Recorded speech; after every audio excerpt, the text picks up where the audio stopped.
So our sales. Be a little bit more.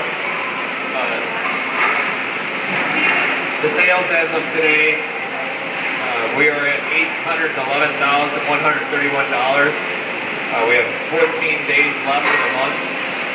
Basically, 66% of the month left. Again, our budget was $2.5 million. We're behind that as of now, just a little bit behind that pace. So just to have you a heads up of where we're at. Issues we got going on is CC3, obviously, Jose, that's hot. We got to make sure that's running. Okay, LAS1 continue to run, until we figure out where we're going to drop that when the press is ready. Rich, where are we at on trying to get 51 running? Okay, all right. Let me know at the end of today where we're at on that. And then also, all right. Oh, you want that up? Sorry. We're going to have to rerun Brent 5, 1372P. They're oversized, and we measured the production that the customer sent us, and they are oversized, so be aware of that when we run that. We got to make sure we have everything in spec when we're running it, even though the data on the machine said we were good, okay? All right? Stuff that we get going on the pig side, Jimmy. Obviously, we got to get till 45 in. We need to get that up and running as soon as possible. I know Ramiro's almost done with the shoot for press 7, so once we test that out, make sure that's good to go. We need to get fill 2 in and get that up and running. Press 36 for maintenance. That job runs with an air core. I guess it only works in one direction. Alright, so we need to see if we can get that fixed. And then for the tool room, Class 61, that needs to get changed over. So that goes from the straight pull cores to the unwinding cores, or whichever way it goes. So we get that changed over to the other part number. Just got a couple of quick pictures today. Nothing, not a whole lot. Other than it, walking out in the factory, it kind of looks cluttered, but there was a water bug on press 7. I don't know, do we have a place for those anymore? I mean, we used to have like a cabinet that we put them in, so we might want to find a home for those. I don't know why we would have them out, because we haven't ran lights out in, I don't know, 4 years, 5 years. It's been a while, so I don't know why the water bug would still be over there. The grinder on 11, material handlers, can you guys get with maintenance and see if we can get some flaps in there? It's just throwing stuff all over the place. I don't know if we still have the flaps or not for it. If not, we need to get some. There was 3 molds over here. I'm pretty sure they all have homes and it's not by press 14. And then on the small side, there was just a ladder as I was walking through out in the middle of the floor that says it should be at press 52. So that's all I really got for pictures today.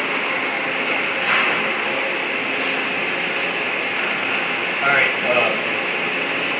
Also, then the Kaizen events, we got to make sure that check the dates. Right now, we had at the tool room. You guys already had yours this morning. Okay. All right. So we had that. That's going. The material handler this afternoon at 2 o'clock. Okay. I want to make sure that we're signed up for that over there. EDAR mounts are Friday at 6 o'clock a.m. or as Taylor would like to say, 0600. Also, the chipboard location is check the date on 3/18. So everything else is up to date as far as the next meeting. So please check to make sure you know when they are. We also have ECC president coming again today. We talked about it. He'll be here about 1 o'clock today. So we want to make sure everything's cleaned up and ready to go. Steve, we don't have anything else or anyone else coming into it? Okay. All right.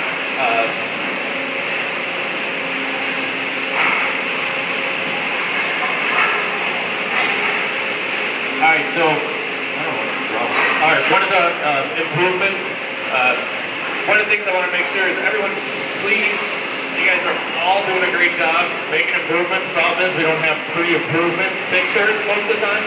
Somebody will say like, hey, look what we did. I know what it looks like because I walked around, but I can't show it to everybody because we didn't have a picture, okay? So please take a picture before you start, okay?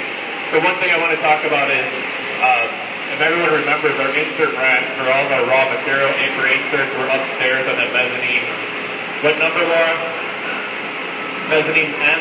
K? What? K. So now we don't have to, now Laura and Saran brought them down, and they are just outside her desk, so now it's a lot more convenient. We're not wasting time walking up the stairs. It's a lot easier to get to, so it's a big improvement. So thank you. Appreciate it. Good job. Before picture. Obviously. Also, then we had the suggestion about the chargers. So obviously Taylor took a before picture, of course, but we have the after picture of the instructions on the charger. So again, in a help out, it was a suggestion, which was a good suggestion by Ashley, and then Taylor got it taken care of. So thank you guys. I appreciate it. Thank you. Now, I don't have the picture of the. Did you get the one on the forklift, Taylor? On the gauge on the forklift, Jen? Okay. All right. That's why we don't have that. All right. Okay. We have an improvement video here for everyone to see. Tractor is safe. You want to show